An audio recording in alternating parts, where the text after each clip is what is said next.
স্বতন্ত্র নার্সিং ও মিডওয়াইফারি অধিদপ্তর বিলুপ্ত করে ভিন্ন অধিদপ্তরে একীভূত করার প্রস্তাবের প্রতিবাদে মানববন্ধন করেছে বাংলাদেশ নার্সেস অ্যাসোসিয়েশন। বৃহস্পতিবার ৩ জেলায় একযোগে বিক্ষোভ করেন তারা। মেহেরপুর জেনারেল হাসপাতালের সামনে নার্সদের এই মানববন্ধনে নেতৃত্ব দেন বাংলাদেশ নার্সেস অ্যাসোসিয়েশনের জেলা শাখার সভাপতি চামেলি ইয়াসমিন।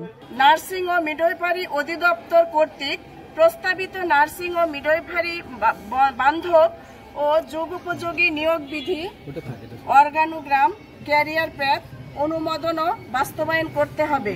একই সময় চুয়াডাঙ্গা সদর হাসপাতালের সামনে মানববন্ধন করেন নার্সরা। সভাপতিত্ব করেন জেলা শাখার সভাপতি রেহেনা পারভিন।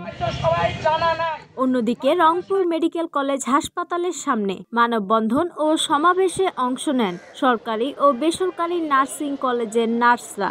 এই সময় বক্তারা বলেন, ৪৮ বছরের ঐতিহ্য ও অর্জন বহনকারী স্বতন্ত্র নার্সিং প্রশাসন বিলুপ্তির উদ্যোগ নার্সদের পেশাগত মর্যাদা ও স্বাধীনতার উপর আঘাত।